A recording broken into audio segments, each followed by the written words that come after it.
یہ اتنا چھوٹا سا ایک ایشو ہوا کہ چند ایک گروپ, اور آپ ان سے ملتے کیوں نہیں ہیں؟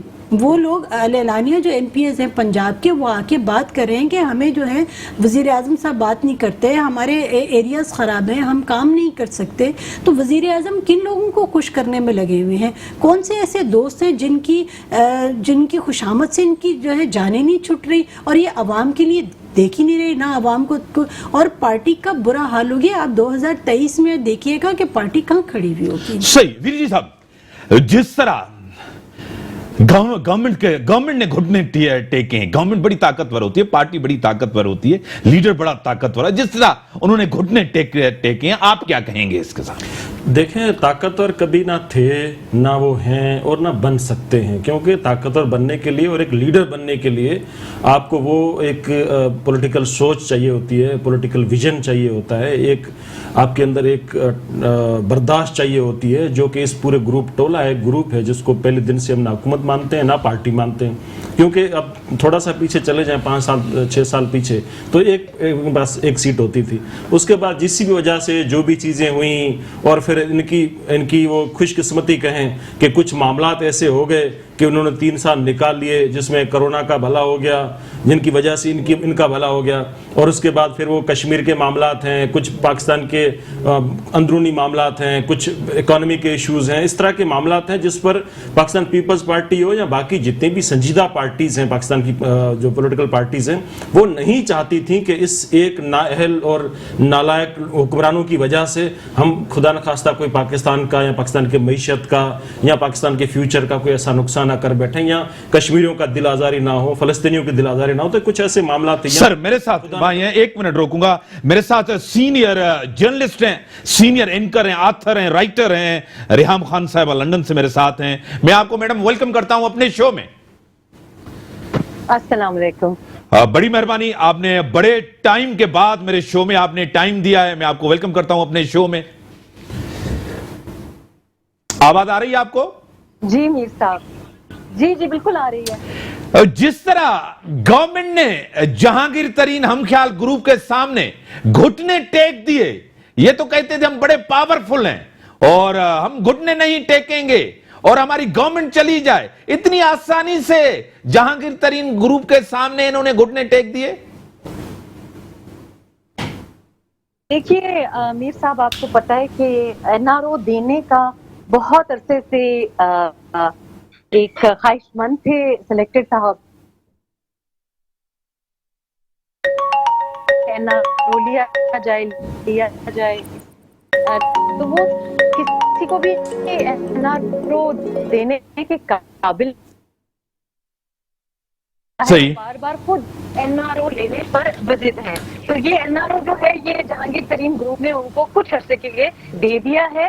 اور بات یہ ہے کہ دیکھیں, جب لوگ مجبور ہو کے آتے ہیں, کسی کے کندھوں پہ آتے ہیں, تو ان کا جو بھی حکم ہوتا ہے ماننا پڑتا ہے. اب 1-2 احکامات ہیں جو کہ وہ مان نہیں رہے تھے, سی ایم پنجاب کو لے کے, سی ایم خیبر پختونخوا کو لے کے کچھ خواہشات ہیں لوگوں کی. صحیح. پھر یہ آپ کو پتا ہے کہ پپٹ کی تو پھر ڈور جہاں ہوتی ہے وہیں سلائی جاتی ہے. صحیح. پپٹ گورنمنٹ ہے آپ کہہ رہی ہیں, کمزور گورنمنٹ ہے, اسی وجہ سے گھٹنے انہوں نے ٹیکے ہیں. دیکھیے گورنمنٹ کمزور تھی اور اس کو مزید کمزور کیا گیا ہے. لوگوں کو بتانے کی ضرورت ہوتی ہے کہ باس کون ہے, تو بتا دیا گیا ہے کہ اس وقت باس کون ہے, تو زیادہ چوڑے ہو کے نہ پھریں. صحیح. یہ ایک سب سے بڑا اسکینڈل بھی آپ کے سامنے جو آیا ہے, رنگ روڈ اسکینڈل. ابھی تو گورنمنٹ ایکسپوز ہوتی جا رہی ہے, کہہ رہے تھے کہ ہمارے دور میں کوئی اسکینڈل نہیں ہوا, کوئی چیزیں میڈم نہیں ہو رہی. اس کے اوپر کیا خیال ہے آپ کا؟ دیکھیں, یہ تو ابھی حکومت میں ہیں تو ان کے یہ اسکینڈلز آ رہے ہیں. اب آپ سوچیں کہ جب یہ حکومت میں نہیں ہوں گے تو پھر ہمیں کیا کیا بے ضابطگیاں اور کیا کچھ پتا چلے گا. یہ تو میرا خیال ہے کہ یہ تمام چیزیں جو اب آ رہی ہیں پریشر ٹیکٹکس ہیں اور کچھ ان سے منوانا ہے. تو اس وجہ سے آئے دن ان کی جو کچن کابینہ ہے اس کو توڑنے کے پلانز دکھائی دے رہے ہیں. آپ کے سامنے ہیں کیونکہ آپ ایک پاکستان کی ٹاپ لیڈنگ اینکر ہیں, جرنلسٹ ہیں, کارکردگی 3 سال کی آپ کے سامنے ہے, پرفارمنس آپ کے ساتھ ہے, بری گورننس ہے, لوگ بد دعائیں دے رہے ہیں اس گورنمنٹ کو, کیا کہیں گے؟ دیکھیے کارکردگی اور پرفارمنس یہ الفاظ اس حکومت سے جوڑنا میرا خیال ہے غیر مناسب ہے, اس لیے کیونکہ یہ تو آپ نے دیکھ ہی لیا ہے کہ یہ نہ پرفارمنس کرنا چاہتے ہیں نہ پرفارمنس کرنے کے لیے آئے ہیں. تو میرا تو خیال ہے کہ زیادتی ہے کارکردگی کا لفظ ان کے لیے استعمال کرنا. یہ ایک ڈیکوریشن پیس ہے جو روز قوم سے خطاب, کبھی ٹیلی فون کال تو کبھی اپنے محبوب پریزنٹرز کو بلا کے, اینکرز کو بلا کے ایک فرمائشی پروگرام کرنا. تو یہ صرف فوٹوز کھنچوانے کے لیے آئے ہیں, اور اب حالات ایسے ہو گئے ہیں کہ یہ لوگ باہر اپنی عوام میں اور پبلک میں نکل نہیں سکتے, باہر بھی فوٹو نہیں کھنچوا سکتے.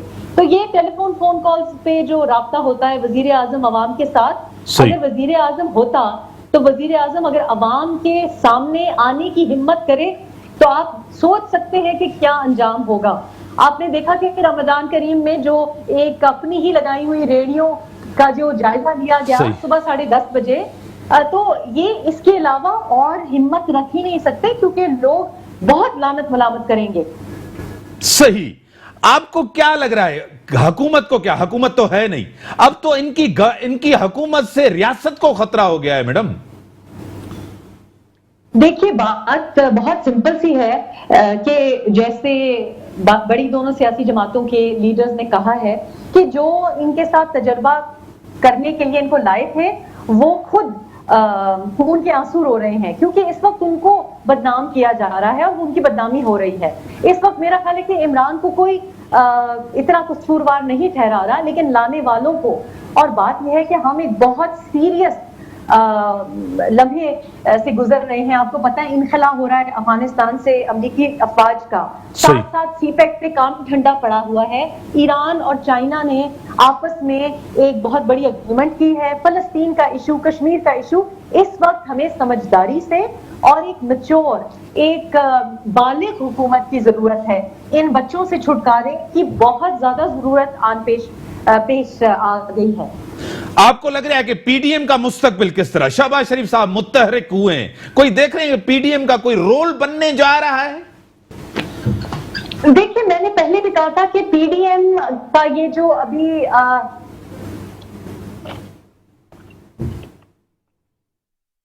جی لائن ڈراپ ہوئی. ہاں جی آواز آ رہی ہے میڈم, ہاں کچھ کہیں. جی میں یہ کہہ رہی تھی کہ پی ڈی ایم کا جو مستقبل ہے وہ اس طرح ہے کہ آگے کشمیر الیکشنز آ رہے ہیں, اور میں سمجھتی ہوں کہ P D P Kashmir elections کے بعد دوبارہ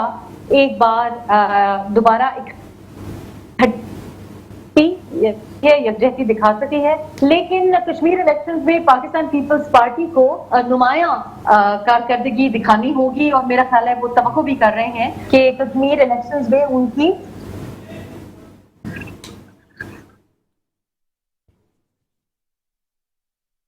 بڑی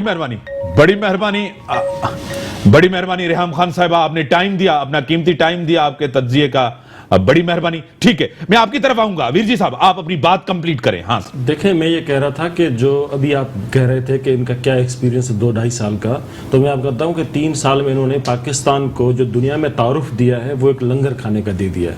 اب جب یہاں کا وزیر اعظم وہ نااہل ہو, سلیکٹڈ ہو, جو مرضی ہو, لیکن میرے ملک کا ریپریزنٹیٹیو جو باہر جاتا ہے تو مجھے 22 کروڑ لوگوں کو وہ ریپریزنٹ کرتا ہے. تو یہاں سے باہر جاتا ہے تو اس کو پتا ہے, دنیا کو پتا ہے کہ پاکستان اس وقت لنگر کھانا بن چکا ہے. تو وہ وہاں کی زکوات وغیرہ جو نکالتے ہیں, کچھ تھیلیاں دے دیتے ہیں, بھائی تم جاؤ اور لنگر کھانے میں بانٹ دو. تو یہ امیج بن گیا ہمارا دنیا بھر میں. تو ہمارے یہ دیکھیں, یہ جب آیا تھا اس نے کہا تھا کہ میں اگر یہ امداد لینے کے لیے یا پھر قرضہ لینے کے لیے جاؤں گا تو خودکشی کر لوں گا. تو اس کی جو جو ایگو ہے, یہ پتہ نہیں, یہ اپنے آپ کو سمجھتا ہے کہ میں شہنشاہ بن کے آیا ہوں. تو اس نے جان بوجھ کر ڈیلے کیا. ڈیلے کے بعد اس لیول تک ہم پہنچ گئے کہ ایک طرف ہمارے جو ہے وہ پاکستان کا فیوچر کا معاملہ تھا اور دوسری طرف قرضہ لینا تھا. تو جب ان کو پتا تھا قرضے دینے والوں آئی ایم ایف والوں کو کہ ان کے پاس اور کوئی راستہ نہیں ہے, تو پھر وہ ساری شرطیں ماننی پڑی جو پاکستان کی تاریخ میں سے پہلے. لیکن دیکھیں قرضہ تو سب نے لیا ہے,